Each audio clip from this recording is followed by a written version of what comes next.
लड़ रहा है कि इस पॉलिसी को रद्द किया जाए, इसको लागू नहीं होने दिया जाए। ये न्यू एजुकेशन पॉलिसी जो कुछ चंद लोगों को एजुकेशन देने के लिए बना, ये उन्हीं का ड्राफ्ट किया हुआ एक पॉलिसी है। इस देश में जितना labour law, we are sitting in Mumbai, और मुंबई ऐसा शहर है जो ट्रेड यूनियन का काम करने वाले लोगों का, वर्कर्स का एक हब था एक समय पे, बहुत बड़ा ट्रेड यूनियन। कॉमरेड राजू ने एक दिन जिक्र करते हुए वो बात आपको बताया। वो कैसे था, क्योंकि लोगों का यूनियन रहता था और कौन कौन सा लेबर लॉ बने इसके लिए हम लोग लड़ते थे। पर आज क्या हुआ, जिसको प्रधानमंत्री मोदी कहता है कि इस आपदा को हम किस तरीके से यूज करेंगे, अवसर के तौर पे, तो उन्होंने अवसर के तौर पे इसको यूज किया। जब लोग अपने अपने घर में था तो उन लोगों ने लेबर लॉज को तोड़ने का काम किया इस देश में, ताकि आप यूनियन बना के लड़ने का काम भी ना कर सको।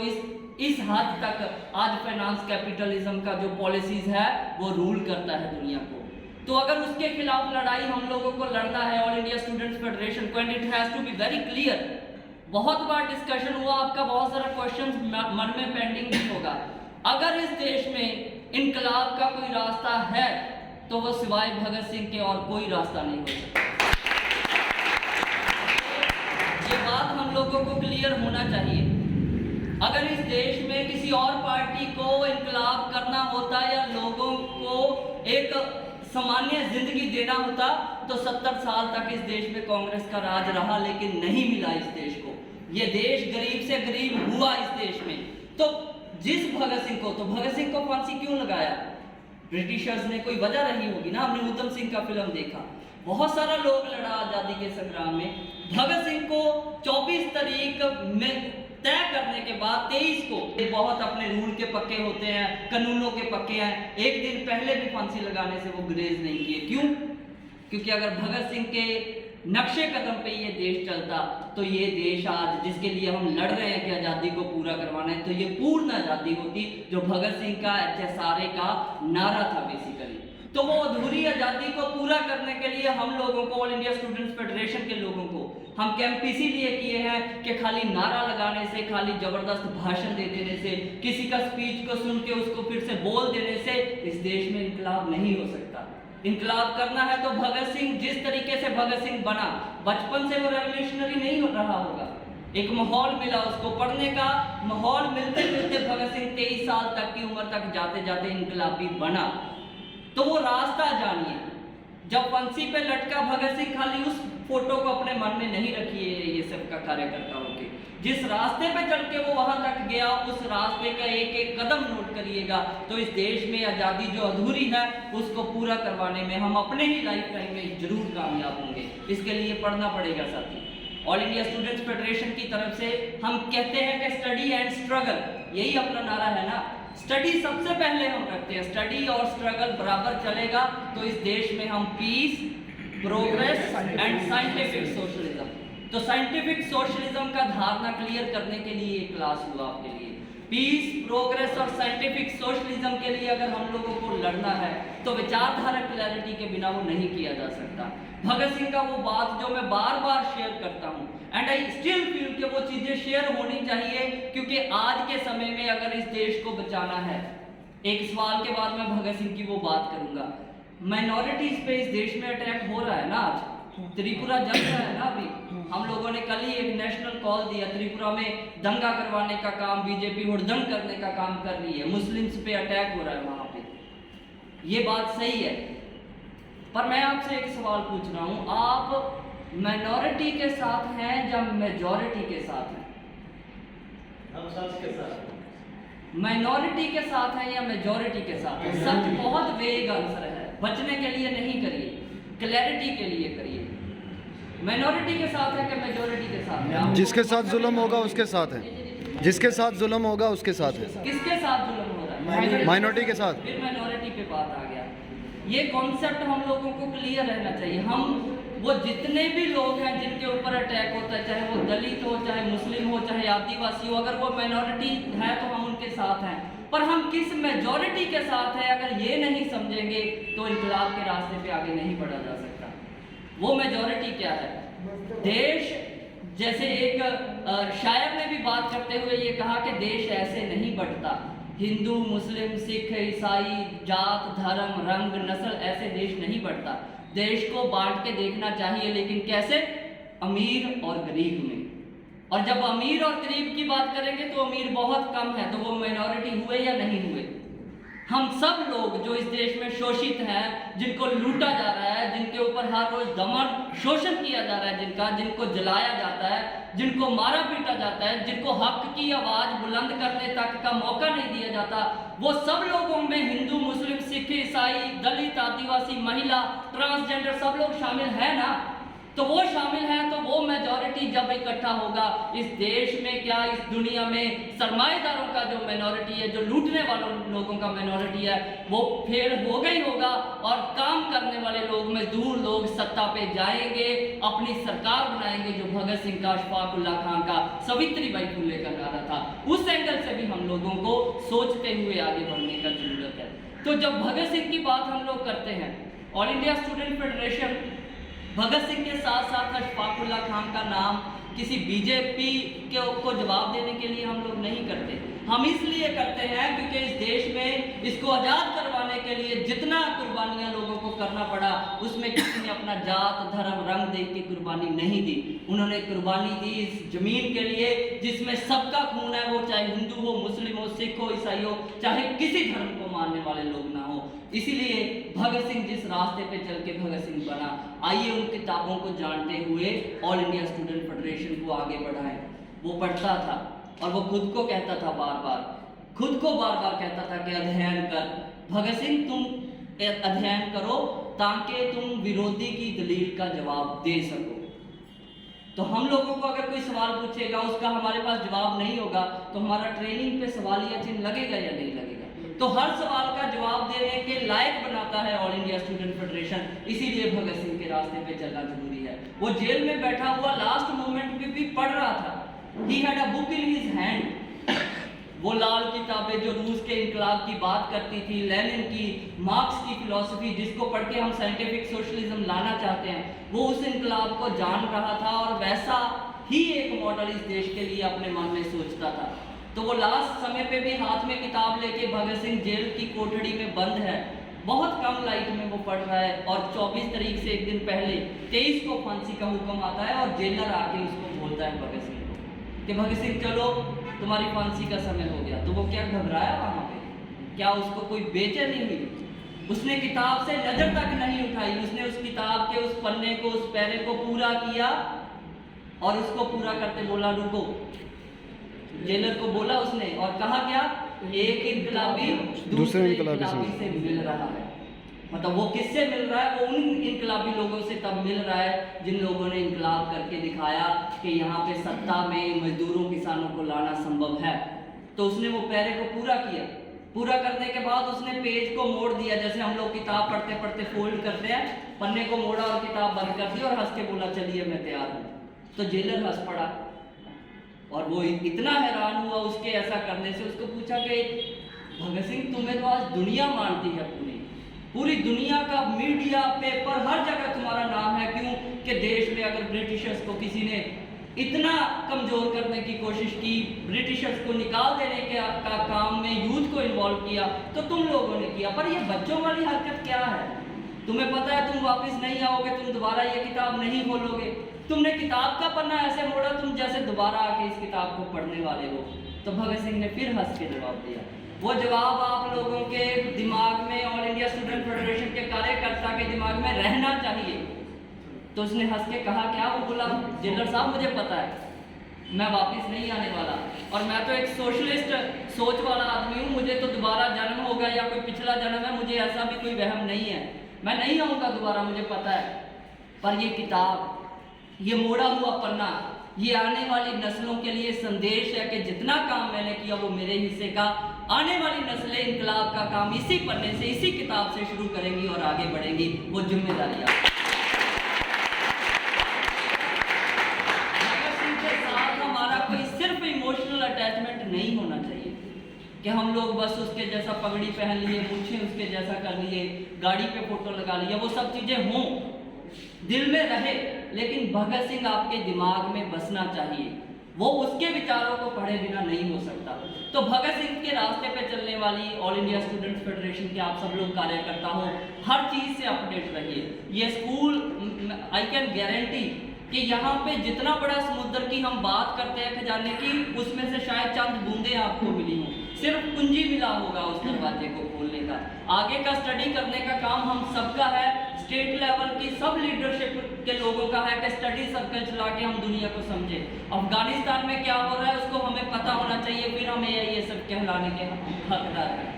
त्रिपुरा में कौन क्या करवा रहा है ये हमें पता होना चाहिए। मुंबई में अगर रिस्ट्रिक्शंस बढ़ रही हैं तो इसके पीछे कौन है और इसको कैसे तोड़ा जाए, ये आप रोड मैप आप सब लोगों को पता होना चाहिए। तो बहुत लंबा ना करते हुए इन बातों के साथ मैं आपसे कहना चाहता हूँ साथी, ऑल इंडिया स्टूडेंट्स फेडरेशन आप गर्व के साथ जब झंडा उठाते हैं इसका, तो उतने ही जोरदार तरीके से जब आवाज़ बुलंद करते हैं तो डर, भय, किसी से हिचकिचाना और या सच बोलने के लिए कि ऑल इंडिया स्टूडेंट फेडरेशन में काम करोगे तो सीना ठोक के बोलोगे, सच बोलोगे और सच्चाई की आवाज़ को बुलंद करोगे, फिर भय नाम की कोई चीज़ नहीं रहती। आप लोगों ने देखा ऑल इंडिया स्टूडेंट फेडरेशन ने जिन लोगों को, मेरा काम कॉमरेड शुभम ने आसान कर दिया, क्योंकि जब उन्होंने हिस्ट्री की बात की सारी, तो हिस्ट्री क्या है, आज आप जो ऑल इंडिया स्टूडेंट्स फेडरेशन के लिए करोगे, स्टूडेंट्स के लिए करोगे, कल का स्टूडेंट ऐसे ही किसी क्लास में बैठ के आपके किए हुए काम को हिस्ट्री के रूप में पढ़ेगा, लेकिन आपको सुनिश्चित करना होगा कि वो आपके बनाए हुए इतिहास पे मान करे। तो वो कैसे मान करेगा, जैसे जो हिस्ट्री कॉमरेड शुभम ने आपको बताया, हम कहते हैं ना गर्व से, हम लोगों ने देश की आज़ादी के आंदोलन में जाने देने का, कुर्बानी करने का काम किया। कौन था वो संगठन? वो ऑल इंडिया स्टूडेंट्स फेडरेशन था। कोई कह सकता है इस देश में कोई भी बड़े से बड़ा संगठन कितना भी कोई झूठ बोल ले, पर इस इतिहास को नहीं मिटा सकता कि आज़ादी के आंदोलन में चलने वाला संगठन सिर्फ all India student federation national level का संगठन था। बाकी लोग लड़े, लेकिन नेशनल लेवल पे कौन था? हम लोग थे, सबको यूनाइट करने वाले। तो उस इतिहास पे जब आप मान करते हैं तो ये भी साथ में ध्यान में रखिए, जो आज आप करेंगे कल तो आने वाली नस्लों के लिए वो भी इतिहास बनेगा। तो उसके लिए ऑल इंडिया स्टूडेंट फेडरेशन का जिला, स्टेट, नेशनल लेवल पे जो भी प्रोग्राम दिया जाता है, ईमानदारी से उसको लागू करिए। और जब कोई सच बोलता है फिर वो कट जाने की, जहाँ किसी तरीके से नुकसान की, वो खुद के लिए परवाह नहीं करता। जब फाशिज्म का दौर हो, जब लोगों को, बोलने वाले लोगों के ऊपर अटैक हो रहा हो, तब हम पे कोई अटैक ना हो, तो इसका दो ही रीज़न हो सकता है। पहला रीज़न क्या हो सकता है इसका? हम उनके साथ हैं, हम उनके साथ हैं। दूसरा रीज़न क्या हो सकता है कि हम जिस तरीके से लड़ना चाहिए उन लोगों के खिलाफ, हमारा लड़ाई में कोई ना कोई कमी है। अगर वो आप उनके उस तरीके से निशाने पे नहीं आते, तो इनकलाबी लोग छिप के किसी तरीके से डर के काम नहीं करते। आपको कॉमरेड ने इतिहास, जिन दुनिया भर की कम्युनिस्ट मूवमेंट का इतिहास पढ़ाया, तो इनकलाब क्या डर के हो गए? पर ये बात दिमाग में रखिएगा, भगत सिंह का विचार मैं बार बार कहता हूँ, भगत सिंह का कौन सा फोटो मशहूर किया जानबूझ के सरकार ने इस देश में, जिसमें उसके हाथ में क्या है? रिवॉल्वर, और टीका भी लगा हुआ है। हाँ, वो सारी चीजें वो की उन्होंने, लेकिन कौन सा उसका फोटो है जो उसको सही तरीके से रिप्रेजेंट करता है? जिस फोटो में उसके हाथ में किताब हो। तो भगत सिंह कहता है कि ये बम और पिस्तौल ये इनकलाब लाएंगे, ऐसा बिल्कुल नहीं है। इनकलाब की जो तलवार होती है, वो कहाँ पे तीखी होती है? जो आपके विचार। तो विचारों को मजबूत करते हुए आगे बढ़ना है हम लोगों को। सो इसी वजह से साथियों, AISF का काम करते हुए, ये जो बहुत सारा अलग अलग पॉलिटिकल पार्टी का लोग भी आपको मिलेगा, बोलेगा हम तो इनकलाब है, बंदूक से ही निकालेंगे, गोली की उससे ही निकालेंगे, उनको एक माओ का एक कोटेशन बताइएगा कभी। वो कोटेशन क्या है माओ का? माओ की एक किताब में लिखते हैं कि पार्टी तो समझते हैं ना, जैसे हम पार्टी में काम करते हैं, पार्टी बंदूक की अगवाही, माने लीड बंदूक को कौन करता है? पार्टी करती है। बंदूक को ये कभी इजाजत नहीं देनी चाहिए कि वो किसी पार्टी को लीड करे। तो ये इसमें पूरे का पूरा उस पूरी फिलॉसफी का क्रक्स है कि इसको कैसे देखना चाहिए हम लोगों को। सो सारी चीज़ों को देखते हुए इस देश में आज, जिसके लिए ऑल AISF और YF हमारा फ्रेटर्नल ऑर्गेनाइजेशन है, जो ऑल इंडिया यूथ फेडरेशन, रोजगार की मांग पे जब हम लोग लड़ते हैं, हम स्टूडेंट होते हुए NEP की बात करते हैं सब लोग, आपको पता भी होगा कि एनईपी में क्या क्या चीज़ें हैं जिसकी वजह से हम उसका विरोध कर रहे हैं। अभी दोबारा जब स्कूल कॉलेज खुला तो एमफिल का दूसरा सब सीट कट कर दिया। बहुत सारे कॉलेजेस को मर्ज करने का तैयारी हो गया, बहुत सारे डिपार्टमेंट्स को शट करने का काम कर दिया। कॉमरेड युगल एलयू जो लगातार एक यूनिवर्सिटी में पढ़ाते रहे हैं, उनका पूरा रिसर्च है इन चीज़ों पे कि किस तरीके से अटैक किया जा रहा है एजुकेशन के ऊपर। उसके साथ साथ उसके खिलाफ लड़ते हुए इस देश में आज क्या रोजगार दिए बिना इस देश को बचाया जा सकता है? इसका जवाब दीजिए। क्या रोजगार दिए बिना इस देश को बचाया जा सकता है? तो और दूसरा सवाल, क्या रोजगार इस देश में दिया जा सकता है या नहीं दिया जा सकता है? तो वो जो पब्लिक सेक्टर की बात इन्होंने लेक्चर में भी की थी पहले, विराज एक सेकंड, पब्लिक सेक्टर की जो बात की थी वो पब्लिक सेक्टर को जाके स्टडी करिएगा। कोरोना के टाइम पे कोई प्राइवेट हॉस्पिटल खुला देखा आपने? आपके शहर में, आपके मोहल्ले में, कहीं भी? कौन लड़ा कोरोना के खिलाफ इस देश में? सरकारी हॉस्पिटल का डॉक्टर सब लड़ा ना।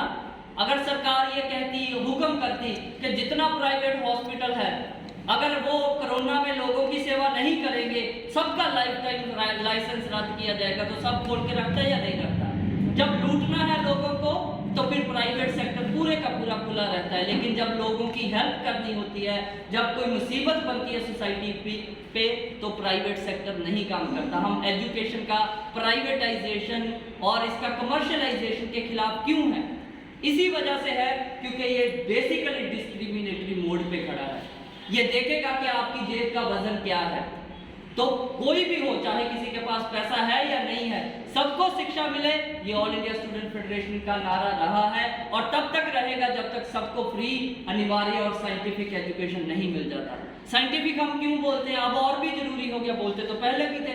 जब से माने अनपढ़ प्रधानमंत्री बन गया तो साइंटिफिक का उच्चारण हमें ज्यादा करना पड़ता है, क्योंकि वो तो फिर उस क्लास में पढ़े हैं ना जो उनको ये सिखाती है कि बादल होंगे तो बारिश, फिर रडार है जो किसी फाइटर जेट को नहीं पकड़ सकता।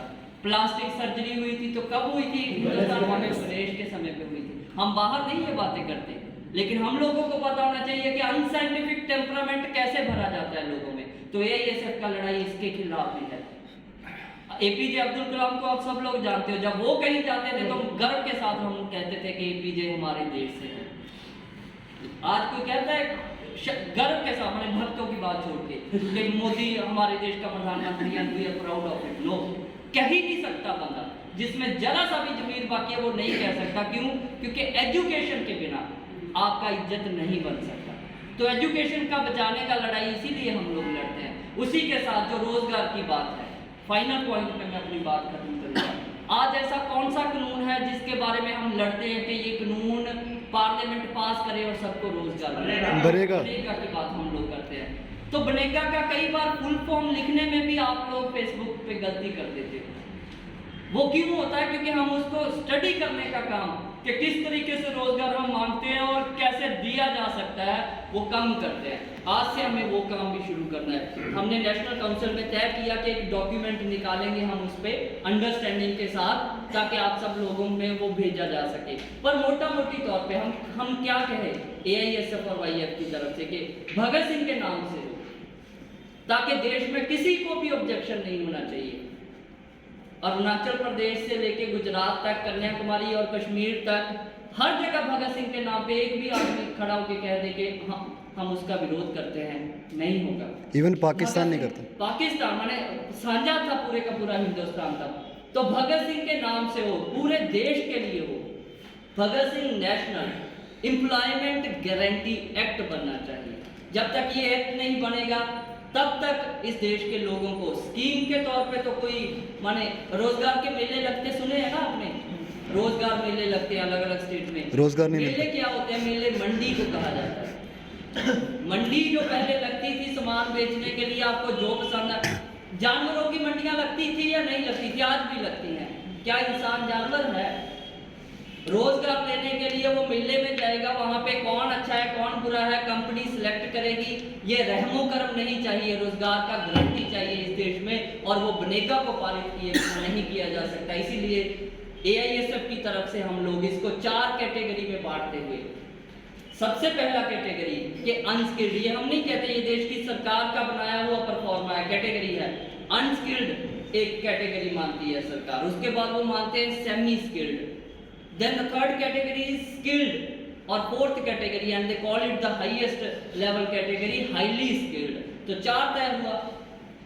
इस एक्ट में हम लोग किस बात की मांग को करते हैं कि कम से कम जो अनस्किल्ड भी है उसको भी आज अगर 1 महीना जीवन बसर करना है तो कम से कम 20,000 रुपए के बिना नहीं हो सकता। या तो देश की सरकार सारी की सारी चीजों का कीमत अदा करे, ये तो वो करने वाले हैं नहीं, तो फिर कैसे रोजगार माने इतने पैसे से वो गुजारा करेंगे। कम से कम उन लोगों को 20,000 रुपया महीना अनस्किल्ड लोगों को देना होगा इस देश की सरकार को। और फिर वो सवाल उठाते हैं इतना पैसा हम कैसे देंगे, और हम जवाब देते हैं जब लोग सड़कों पे मर रहे थे कोरोना के टाइम में, जब यूपी बिहार की महिलाओं को ताकि वो अपने घर पे वापस जा सके, इसी मुंबई शहर से उन लोगों को कोई ट्रेन कोई बस का व्यवस्था नहीं करके दे पाया, सड़कों पे हाईवेज पे माएँ बहनें अपने बच्चों को जन्म देती हों, वो अपने बच्चे के जन्म सर्टिफिकेट में क्या लिखेगी कि देश की नेशनल हाईवे पे मैंने अपने बच्चे को जन्म दिया, this is the birth place of that child. इस हालात में भी कौन अमीर हुआ इस देश में? हुआ कोई अमीर के नहीं हुआ।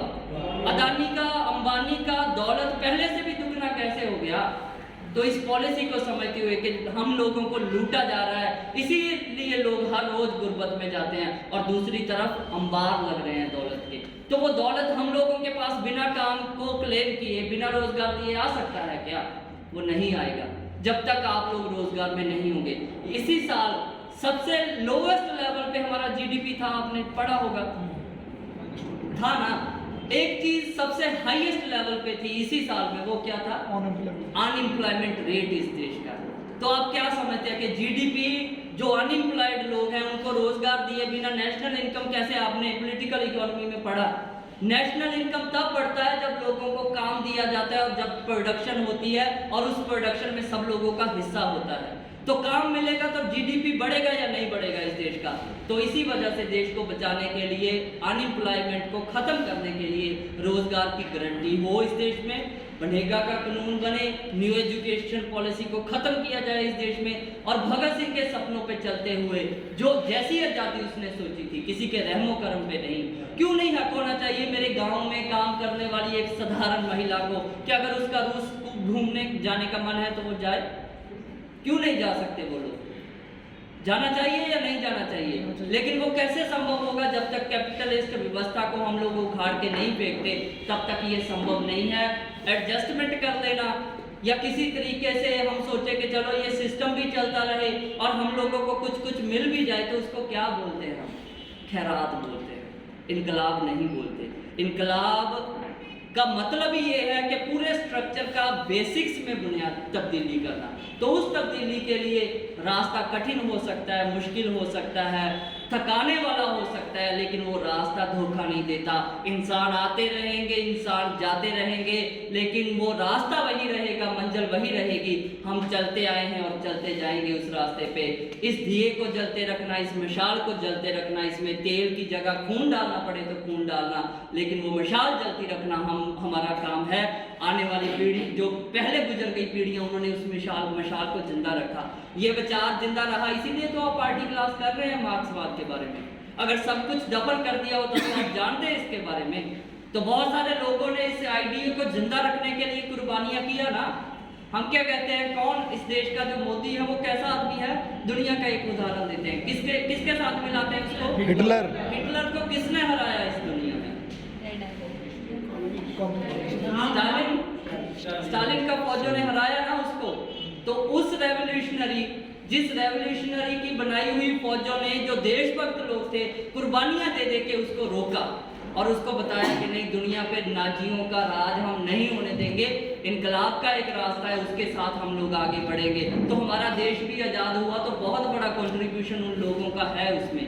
तो उस रास्ते को समझते हुए हम लोगों को आगे बढ़ना है विचारधारा के लेवल पे। साथियों, मैं फिर बार बार कहता हूँ, हंसी मजाक मिलना आपको बहुत कई बार बुरा लगता होगा कि ये डांटते हैं इन सब चीज़ों की वजह से।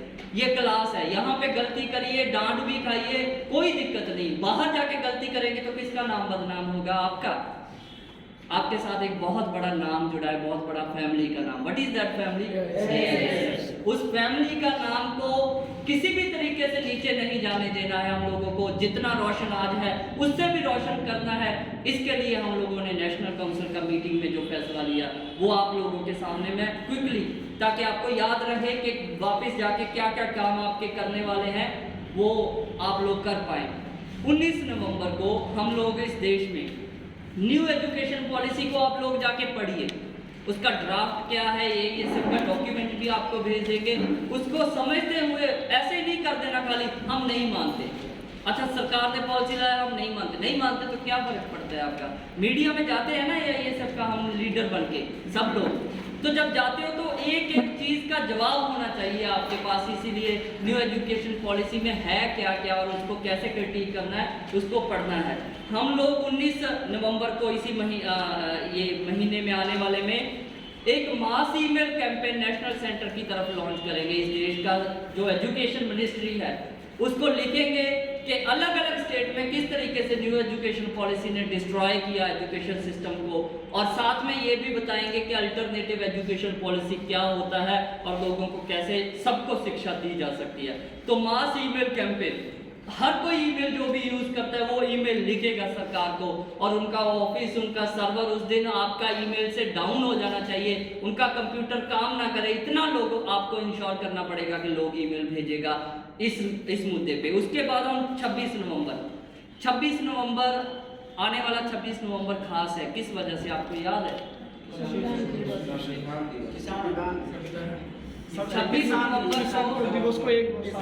26 नवंबर को किसान जो आंदोलन कर रहा है वहां पे देश की राजधानी के बॉर्डर पे बैठ के, उसका कितना समय पूरा होगा? एक साल। मजाक है ये कि 1 साल हो गया इस देश का किसान। आप सब खाना खाए थे ना, खाए हैं ना खाना 2 समय, तो वो किसका पैदा किया हुआ है खाना? जिसका पैदा किया हुआ है वो कहाँ पे बैठा है? तो उसके साथ हमारा लड़ाई में शामिल होना जरूरी है या नहीं है? देश का प्रधानमंत्री बाहर से लोगों को बुला के डिनर करवाता है, लंच करवाता है और बहुत तामझाम करके 56 भोज खिलाए जाते हैं उन लोगों को। उस भोजन के हर कतरे में किसका खून है? इस देश के किसान का और मजदूर का खून है। तो उसकी कदर करने वाले हम लोग जो किसान मजदूर के साथ खड़े रहे हैं, इस 26 नवंबर को जब 1 साल पूरा होगा, जब हम देश की सरकार को बताएंगे कि सत्ता के नशे में गाड़ी में बैठ के किसी मिनिस्टर का बेटा अगर किसानों को रौंद के चला जाए और वो सोचे कि हमको जलियांवाले बाग की याद नहीं आई, तो आप गलत हो। हम याद करेंगे जलियांवाले बाग को, जिसका हमने फिल्म में भी देखा कि किस तरीके से उनके ऊपर गोली चलाया गया। क्या ये उनसे कम है? लड़ने वाले किसान शांतिपूर्वक था या नहीं था? जलियांवाले बाग का आंदोलन जबरदस्ती गोली चलाया ना उन पे, तो वीडियो आपने देखा होगा लखीमपुर वाले किसानों का, उनके ऊपर पीछे से गाड़ी चढ़ा के उनको मार दिया गया। 600 से ज्यादा किसान आज तक इस आंदोलन में शहीद हो चुके हैं। तो उनके लिए या अपने लिए या इस समाज के लिए, पूरे समाज जिसको ये अनाज की जरूरत है, जो खाए बिना नहीं गुजारा कर सकता, हम लोगों को किसान आंदोलन को और मजबूत करने की जरूरत है। तो आइए 26 नवंबर को झंडा बैनर लेके, AISF के लोग खाली घर से पर्चा उठा के फोटो डाल देने से अब काम नहीं चलेगा साथियों। कोरोना का समय निकल गया, घर से निकल के झंडा बैनर लेके जितनी भी संख्या में आप लोग हैं, हजारों जगह इकट्ठा हुई, लेकिन कहिए कि 1 साल, जिसको हमने नाम दिया एन ईयर ऑफ रेजिस्टेंस, एक पूरा साल उस रेजिस्टेंस का हम लोग सेलिब्रेट करेंगे उस दिन, और सरकार को बताएंगे कि मजदूर और किसान पीछे हटने वाला नहीं। जो आंदोलन है वो राजनीतिक लड़ाई है, वो आर्थिक लड़ाई है, इसीलिए आज तक सरकार उसको बांट नहीं पाई। समझदारी है इस चीज का। सरकार ने कहा यह खालिस्तानियों का आंदोलन है, क्या वो कामयाब हुए? नहीं हुए। उन्होंने लाल किले पे इतना बड़ा ड्रामा करवा दिया, फिर भी साबित हो गया कि नहीं, वो तो बीजेपी के लोग थे। अभी कुछ दिन पहले एक आदमी को कत्ल किया गया ना वहां पे, नहेंग द्वारा, माने उसका वेशभूषा से देख के आपको पता चलेगा सिख है और नहेंग है। तो वो उसका फोटो भी सामने आ गया कि वो किसका भेजा हुआ, वो तोमर के साथ तो डिनर करता हुआ उसका फोटो वायरल हुआ। हर चीज में वो क्यों फेल हो रहे हैं सरकार आज के समय पे? क्योंकि ये आंदोलन आर्थिकता के लिए लड़ा जा रहा है, इकोनॉमिक बेसिस पे लड़ा जा रहा है। इस वजह से उनका धर्म का कार्ड, जाति का कार्ड कोई नहीं चल रहा।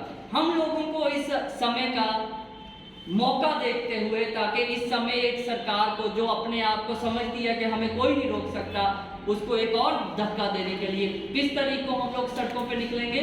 26 नवंबर को एक रेजिस्टेंस गैदरिंग हम लोगों को हर जगह पे करना है। उसी के साथ साथियों 6 दिसंबर को जिस दिन बाबा साहब भीमराव अंबेडकर का डेथ एनिवर्सरी है, उस दिन जो बनेगा का मैंने बात किया, उसके लिए हम लोग चाहते हैं कि स्टेट लेवल का वर्कशॉप, स्टेट लेवल का सेमिनार, अंडरस्टैंडिंग इस पे बनाने के लिए हो, जिसका नारा क्या नेशनल काउंसिल ने दिया, जिसका स्लोगन ड्राफ्ट किया गया, बेरोजगारों की हुंकार, इनेक्ट बनेगा दो रोजगार।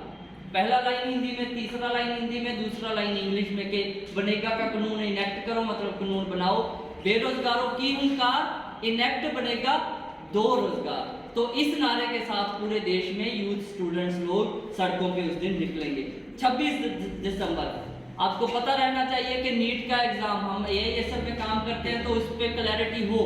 नीट के एग्जाम को लेके, मेडिकल में एंट्री के एग्जाम को लेके देश की सरकार ने ऐसा एक एग्जाम लोगों के ऊपर ठोसा कि तमिलनाडु के स्टूडेंट्स उस एग्जाम के प्रेशर में, because there are many aspirants, medical aspirants from Tamil Nadu, वो लोग सुसाइड करने के लिए मजबूर हो रहा है। किसी भी पॉलिसी की वजह से, देश की सरकार की किसी पॉलिसी की वजह से अगर एक आदमी भी मर जाए, एक आदमी भी सुसाइड कर ले, तो सरकार को फिर से बैठ के उसको रिव्यू करना चाहिए। और यहाँ कितने लोग, किसान हो चाहे स्टूडेंट्स हो, वो मर जाए और सरकार परवाह नहीं करती। हम इसीलिए तमिलनाडु में, चेन्नई में एक नेशनल लेवल का कन्वेंशन उस दिन 26 दिसंबर को चेन्नई में करेंगे, जिसमें मेडिकल के स्टूडेंट्स भी शामिल होंगे और देश भर का AISF का कार्यकर्ता, नेता, सब लोग शामिल होकर उस कन्वेंशन में पार्टिसिपेट करेंगे। और इस आज के लिए जो लास्ट कार्यक्रम हम लोग अनाउंस करें वो है 25 और 26 फरवरी को। महिला साथी लोग यहाँ पे, लड़की साथी लोग हैं हमारे साथ। क्या 50% है? ये सब स्टेट्स को हम बोलते हैं, कॉमरेड अनिल जी बार बार फोन करते हैं, at least 50% number should be of girls comrades. क्या वो हुआ? तो या हम ऐसे बात करके कोई पर्चा पे लिख के चिपका दे, उससे हो जाएगा? उसके लिए ये सबको काम करना पड़ेगा ना। कॉमरेड संघमित्रा यहाँ पे, मैं बार बार इस वजह से नहीं कह रहा कि वो किसी कुछ दिखाना है हमें उनको, इस तरीके से वाला मामला नहीं, लेकिन एक स्टेट का लीडरशिप है कॉमरेड संघमित्रा जना, एक प्रेसिडेंट ऑफ उड़ीसा स्टेट। और आप लोग देखिए वहाँ पे संगठन, कोई भी लेफ्ट का और संगठन हो, किसी और पार्टी का कोई स्टूडेंट विंग क्यों ना हो, वो पहले ये देखते हैं कि उड़ीसा का ये सब क्या डिसीजन लेगा, उसके बाद खुद कोई स्टेटमेंट देते हैं। क्या कॉमरेड संघमित्रा अपने आप में कोई, हम बोले कि एक इंडिविजुअल हस्ती ऐसा है? हम लोग, कॉमरेड शुभम है, मैं हूँ, हम लोग अपने आप में कुछ इंडिविजुअल कर रहे हैं, ऐसा है क्या? संगठन आप सब लोगों के कंट्रीब्यूशन से बनता है और आप चुनते हैं लीडर। बीजेपी और कांग्रेस की तरह जेब से पर्ची निकाल के तो किसी को लीडर नहीं बनाया जाता, आप लोग बनाते हो ना। तो आप ही लोगों के कंट्रीब्यूशन के साथ AISF को आगे बढ़ना है। लीडर तभी रह सकता है जब उसके पीछे लोग हों। मान ला एक बार नारा लगाया, बैरिकेड पे खड़े होके, पीछे पता चले कि पीछे कोई भी नहीं है, तो फिर मतलब फिर तो होगी जय जयकार। ठीक है, आप सारे का सारा स्टूडेंट लोग मिलके किसी संगठन को आगे बढ़ाते हैं। तो 25 और 26 नवंबर को जयपुर राजस्थान में 2 दिन का, एक फरवरी को 2 दिन का एक नेशनल गर्ल्स कन्वेंशन AISF करेगा और जो हमारा गर्ल्स कॉमरेड है उनके नेतृत्व में करेगा, वही सब कुछ अरेंज करेंगे। और उससे पहले देश भर का, हर स्टेट में स्टेट लेवल का गर्ल्स कन्वेंशन करते हुए हम इस बात को इंश्योर करेंगे आने वाला कॉन्फ्रेंस तक कि हम इस बात के, इस एजेंडे को कि 33% ही नहीं, अगर समाज में बराबर गिनती है 50% तक भी जाना हो तो उसके लिए क्या रोड मैप हो और किस तरीके से आगे बढ़ा जाए। इन सारे कार्यक्रम को ध्यान में रखते हुए आइए फिर से भगत सिंह को, उसके इनकलाबी रास्ते को याद करते हुए इस देश की, इस जंगल की आग को बुझाने के लिए कतरा कतरा पानी जो हम डालते रहे हैं और डालते रहेंगे और लोगों को प्रेरित करेंगे कि इस आग को बुझाने के लिए। देखिए, समाज का आग तभी खत्म होगा जब दिल में आग होगी। तो दिल में आग जिंदा रखिए, तभी बाहर कुछ किया जा सकता है। इनकलाब जिंदाबाद, लाल सलाम।